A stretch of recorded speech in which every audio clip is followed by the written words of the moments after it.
वालेकुम। एक आज की जो वीडियो है that is related to the social issue which we were, एक सीरीज़ थी जो हम चला रहे थे पर वो सीरीज़ थोड़ी सी एंड हो गई थी।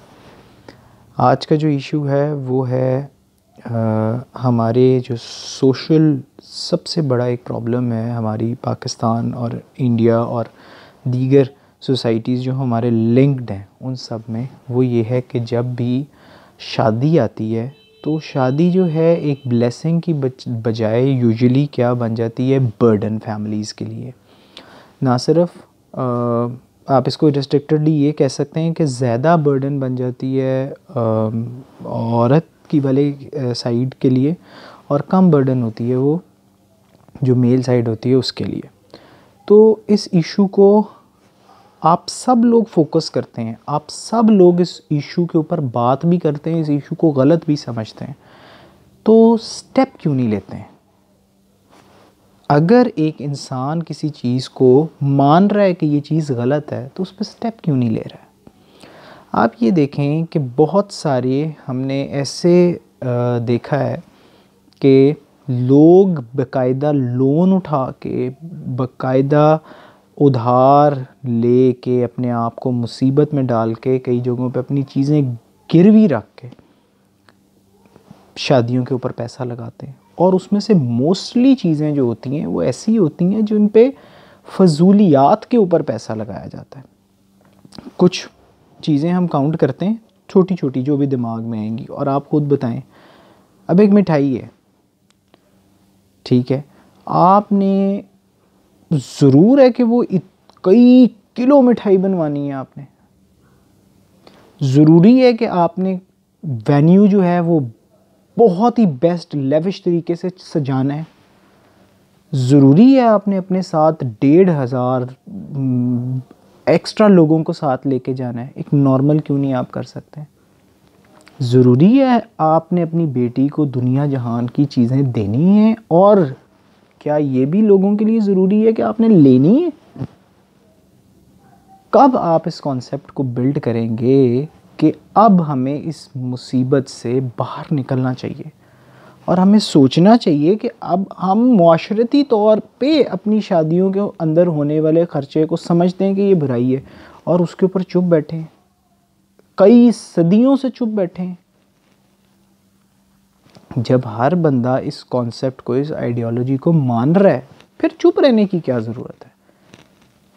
बारिश की बूंद का कोई पहला कतरा तो ज़मीन पे पड़ता ही है, उसके बाद बाकी कतरे आते हैं। तो आप जो लोग इस चीज़ को गलत समझते भी हैं, उसके बाद क्यों बारिश की बूंद का पहला खतरा नहीं बन रहे हैं और क्यों इन चीज़ों को निगलेक्ट नहीं कर रहे हैं?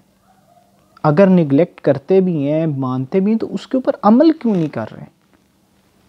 एक तकरीब होती है शादी की, उसके अंदर ठीक है जी, आपने एक आपका कल्चर है गाने बजाने का, ठीक है, आपने उसको माना, उसमें पैसे लुटाई चले जाते हैं। उसके बाद खानों के ऊपर पैसे लुटाई चले जाते हैं। खानों पे एक खाना हो गया, 2 हो गए, आपने कहा 10 कर लिए, 20 कर लिए। आपकी जेब इजाज़त नहीं देती है, आप फिर भी खाने पे खाना, खाने पे खाना, खाने पे खाना करते रहते हैं। स्टेज जो है उसके लिए जी ऐसा नहीं ऐसा हो, ऐसा नहीं ऐसा हो, ऐसा स्टेज हो, उसके ऊपर जी आर्टिफिशियल ना हो, फ्रेश पूल हो, ये हो वो, 50-60 हज़ार का स्टेज बनवा लेते हैं। वेन्यू के जी ये आजकल ब्रांड में ये चीज़ चल रही है तो हमने यही करनी है। क्या ब्लेसिंग्स आप दे रहे हैं जब एक चीज़ का आप स्टार्ट ही अल्लाह और रसूल की नाफरमानी से कर रहे हैं, जो चीज़ें वो नहीं चाहते हैं हो। ना सिर्फ आप उनकी नाफरमानी करते हैं, अपने लिए मुसीबत पैदा करते हैं। किसी से उधार पकड़ते हैं, उससे उधार पकड़ते हैं, इससे उधार पकड़ते हैं, मेरे से उधार पकड़ते हैं। अपने मामलात को आसान कीजिए। Life is not that much complicated the much we have created. ज़िंदगी जो है वो आसानियों का नाम है। आसानी देखें और देखिएगा कि आसानी जो है वो आपको मुआशरे के अंदर नज़र आएगी कि भाई ये काम हम इस तरह आसानी से कर सकते, पर हमने नहीं किया। उसके बाद आप कहते हैं जी हमारे ऊपर प्रेशर है, हमारे लिए मुश्किलात हैं। जब मुश्किलात आपने ख़ुद क्रिएट की होंगी अपने लिए तो मुश्किल कैसे नहीं होगी?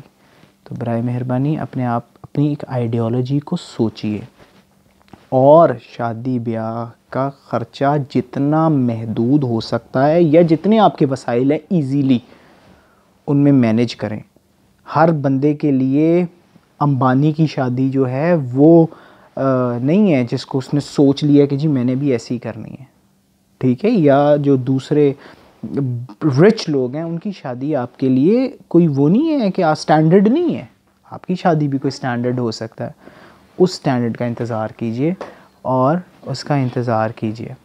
Thank you for watching this video. Take care and अल्लाह हाफ़िज़।